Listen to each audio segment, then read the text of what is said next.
Chapter number 1 matrix and determinant. उसका पहले introduction हम करेंगे। Introduction of matrix. हमारे पास मैट्रिक्स क्या है? आ रेक्टेंगुलर अराय और a function of a collection of real number से 0 1 2 3 4 एंड 7 सच हैज़। तो हमारे पास अगर इस तरह के रियल नंबर हैं तो हम उन्हें इस तरह लिख सकते हैं 1 3 4 7 2 0 and then close the bracket, और फिर उसकी ब्रैकेट को क्लोज कर देंगे और is said to be matrix. इस अमल को हम मैट्रिक्स कहते हैं। यानी कि हमारे पास कोई भी एलिमेंट है, जैसे कि हमारे पास ये 7, ये हमारे पास एक मैट्रिक्स बन चुकी है। तो सिमिलरली इस तरह जिस तरह ये लिखी हुई है हमारे पास 0 1 3 4, और ये हमारे पास एक मैट्रिक्स है।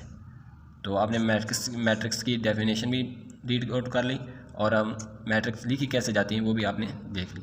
अब इसके बाद एक सेकंड पार्ट है हमारे पास रो।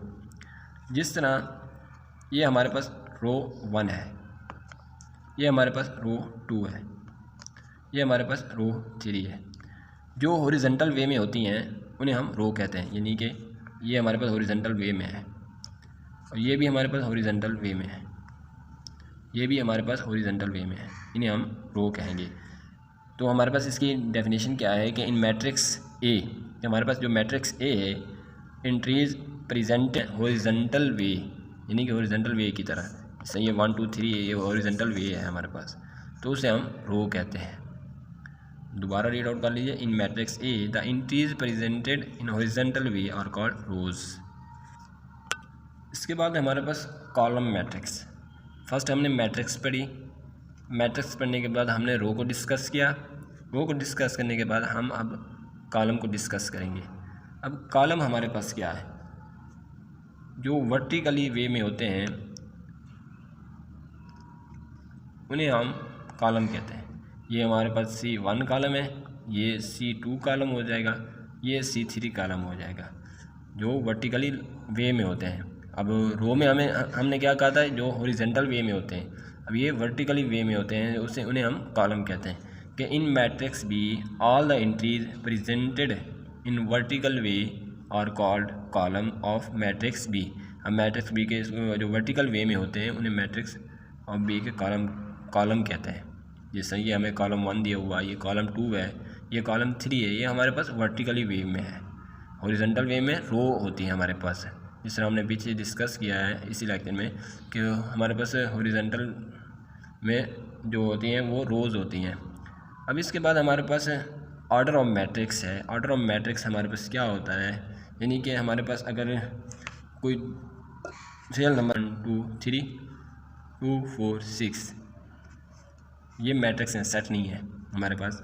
तो हमने इनका ऑर्डर मालूम करना है कि हमारे पास ऑर्डर इनका किस तरह प्रूफ किया जाएगा। कि हमारे पास अगर रो में देखेंगे हमारे पास यहाँ मैट्रिक्स के अंदर रोज़ कितनी है, और इसके बाद हम कॉलम देखेंगे कि हमारे पास कॉलम कितने हैं। पहले हमने रोज़ को चेक कर लिया, अब देखेंगे हमारे पास कॉलम कितने हैं। तो इसका ऑर्डर तब हम लिखेंगे, रोज़ और कॉलम। अब ऑर्डर में हम रोज़ को m से ज़ाहिर करते हैं और कॉलम को n से ज़ाहिर करते हैं।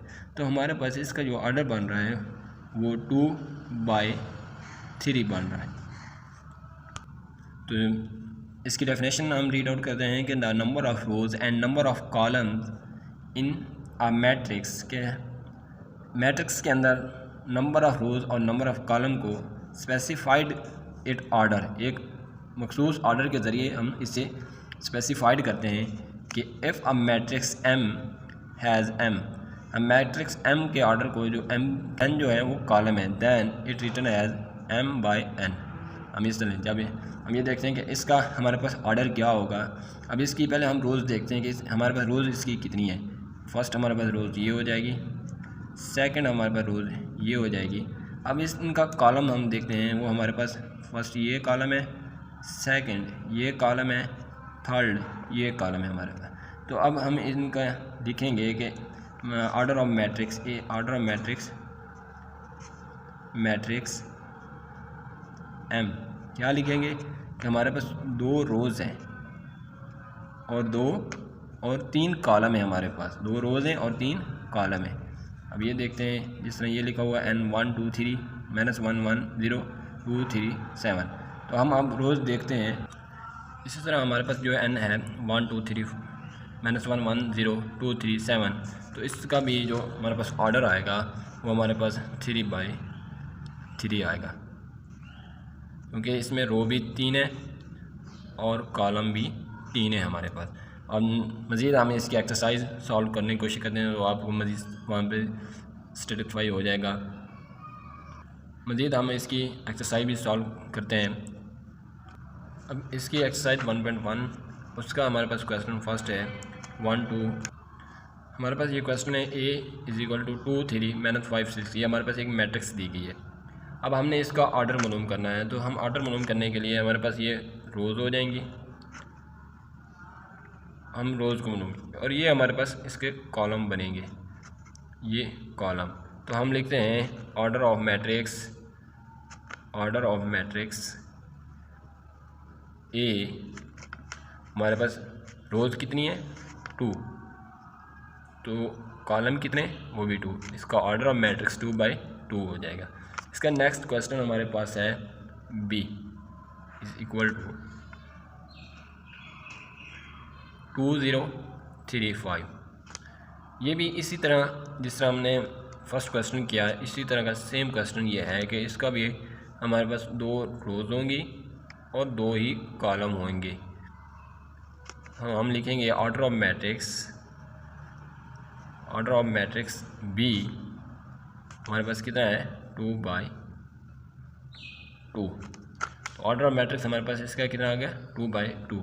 तो हम नेक्स्ट क्वेश्चन मज़ीद लिखते हैं। तो हमारे पास D = मैट्रिक्स हमारे पास इसकी बन रही है AD BE और CF। ये हमारे पास इसकी मैट्रिक्स है। तो अब ये हमारे पास इसमें रोज़ देखते हैं। हमारे पास इसकी रोज़ कितनी है 1 होगी 2 होगी 3। और अब हम कॉलम देखते हैं कि इसके अंदर हमारे पास कॉलम कितने बन रहे हैं। ये एक कॉलम बन रहा है, ये सेकंड कॉलम बन रहा है। तो अब हम इसका ऑर्डर ऑफ मैट्रिक्स लिखेंगे तो वो बनेगा ऑर्डर ऑफ मैट्रिक्स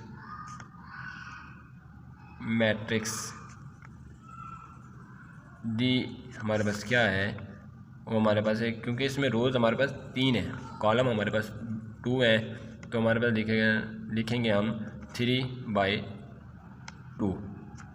तो इसका और एक क्वेश्चन है हमारे पास, मैट्रिक्स है 2 3 4 1 0 6। अब हमने इसका ऑर्डर ऑफ मैट्रिक्स देखना है कि इसका ऑर्डर ऑफ मैट्रिक्स हमारे पास कितना है। तो हम रोज़ देखते हैं कि इसका ऑर्डर ऑफ मैट्रिक्स रोज़ कितनी है, ऑर्डर ऑफ रोज़ कितनी है और ऑर्डर ऑफ कॉलम कितने हैं। तो हमारे पास इसकी ऑर्डर ऑफ रोज़ जो है वो 2 है, ठीक है। अब इनका ऑर्डर ऑफ कॉलम देखते हैं हमारे पास वो कितना है कि ऑर्डर ऑफ कॉलम हमारे पास ये 1 बन रहा है, ये सेकंड बन रहा है, ये हमारे पास थर्ड बन रहा है। तो हमारे पास अब 3 कॉलम है 2 रोज़ हैं। तो हम लिखेंगे ऑर्डर ऑफ मैट्रिक्स H हमारे पास कितनी है, यानी कि 2 रोज़ हैं और कॉलम कितने हैं 3 हमारे पास है। तो खुद से भी हम लिख सकते हैं कि हमारे पास जिस तरह मैं ये लिखता हूँ, हमारे पास जितना बड़ा हमारे पास जितनी बड़ी हमारे पास मैट्रिक्स आ जाए तो हम उसका ऑर्डर लिख सकते हैं। जैसे ये 1 2 3 4 5 6 7 8 9 10 और ये हमारे पास बनेगी 11 12 13 14 15, ये हमारे पास है। अब हम इसका देखते हैं कि हमारे पास इसकी रोज़ कितनी बन रही है और कॉलम कितने बन रहे हैं।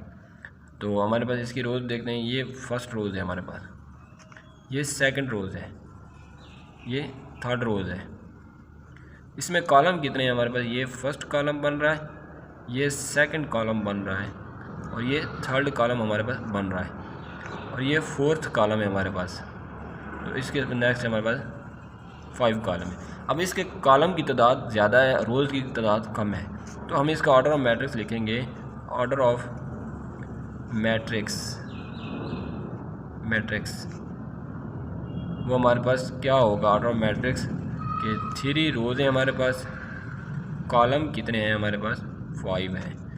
आप इससे भी ज़्यादा ले सकते हैं, जितनी रोज़ जितने कॉलम लेना चाहते हैं उसका हम ऑर्डर बआसानी फाइंड कर सकते हैं। चाहे आपके पास 10 रोज़ हो जाएं, 10 कॉलम हो जाएं, या इससे भी कहीं ज़्यादा हो जाएं, तो आप अपना ऑर्डर फाइंड कर सकते हैं। तो आज के लिए इतना ही, इंशाल्लाह नेक्स्ट वीडियो में मुलाकात होगी। अल्लाह हाफिज़।